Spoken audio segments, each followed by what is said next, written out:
Open చేసినట్టుగానే Nalgonda జిల్లాలో కూడా open చేసింది. కానీ మన జిల్లాలో 458 కొనుగోలు సెంటర్లు ప్రారంభించినటువంటి ఈ జిల్లా యంత్రాంగం అందుకు సరిపడా 800 లారీలని మరి కాంట్రాక్టర్ ద్వారా మరి సివిల్ సప్లై అధికారులు అగ్రిమెంట్ చేసుకున్నారు. కానీ 800 లారీలు మరి ఎక్కడ కూడా సెంటర్లో పోయినటువంటి పరిస్థితి లేదు. మొత్తం లెక్క తీస్తే 366 లారీలే సెంటర్ల కోసం పోయినాయి.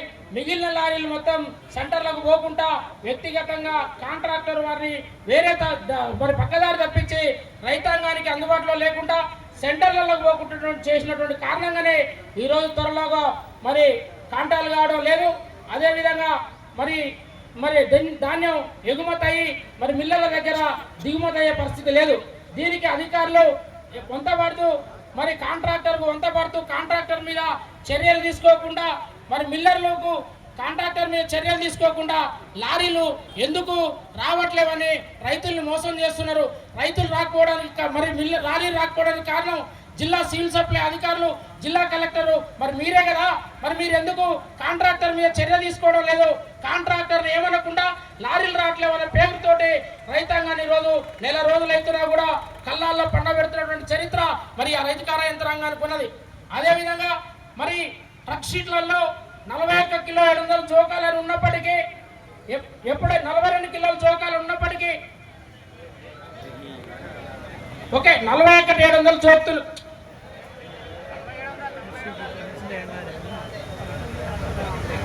42 కిలోల జోకాలని జోకుతున్నారు. కానీ ఆ రైతులకు తెలియకుండానే కట్ చేస్తున్నారు. ట్రక్ షీటు సెంటర్లో ఒకటి రాస్తున్నారు, మిల్లు కాడు పోయిన తర్వాత రైతులకు చెప్పకుండానే మరి కింటాకు 4 నుంచి 6 కిలోలు 7 కిలోలు 10 కిలోలు మరి కట్ చేస్తున్నారు. ఎందుకనంటే మాకు సంబంధం లేదు, మిల్లర్లు తాలు అని చెప్తున్నారు. తాలు ఎక్కడ కూడా ఏండో ఒక దగ్గర తాలు వస్తున్నది.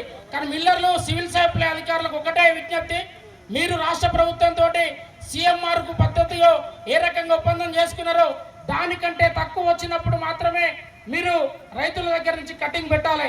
కానీ అలా వస్తుందా? మరి సిఎంఆర్కు ఒప్పందానికి తక్కువ వస్తుందా అంటే దానికి మాత్రం సమాధానం మిల్లర్ల దగ్గర నుంచి రావడం లేదు. ఎందుకంటే అవునే మేము మరి స్థానిక సంస్థల ఎన్నికల్లో మన మున్సిపల్ ఎన్నికలలో 10-15 కోట్ల రూపాయలు అధికార పార్టీ నాయకులకు ఇచ్చినాం. మరి మేము ఏడంగా బతకాలని డైరెక్ట్ మిల్లర్లు మాతోని మేము పోయి ఎందుకు దింపట్లేదంటే మాట్లాడుతున్నారు.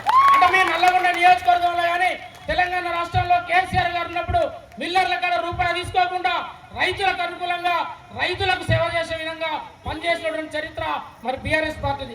కాంగ్రెస్ పార్టీ నాయకులు వారు స్వార్థ ప్రయోజనాల కోసం వారు మిల్లర్లను ఇబ్బంది పెట్టి రకరకాల పనులు పెట్టి మరి వాళ్ళు దోచుకోవడానికి ఉపయోగపడుతుంది తప్ప ఈ రైతాంగానికి సేవ చేసే ఉద్దేశం ఎక్కడ లేదు. ఇంకో విషయం, ఈరోజు మా దగ్గర తిప్పర్తిలో గత 20-25 రోజులుగా రైతులు మరి బస్తాలు కావాలంటే ఒక్కటి కూడా ఇచ్చే పరిస్థితి లేదు. మరి మర్రిగూడ విలేజ్లో 2500 బస్తాలు వేరే దగ్గర నుంచి ధాన్యం కొనుగోలు చేసుకొచ్చి అక్కడ పెడితే రాత్రికి రాత్రే రైతులకు ఇవ్వాల్సినటువంటి బస్తాలు దళారులకు ఇచ్చి ఈరోజు మరి పట్టుకున్నటువంటి చరిత్ర రైతులు పట్టించరు. దాన్ని ఏం చేస్తారో అర్థం కావట్లే. ఇప్పటికీ ఆ ధాన్యాన్ని సీజ్ చేయాలి, రైతులకు న్యాయం చేయాలి. మరి రైతుల పక్షాన ఉండాల్సినటువంటి అధికారులు ఈరోజు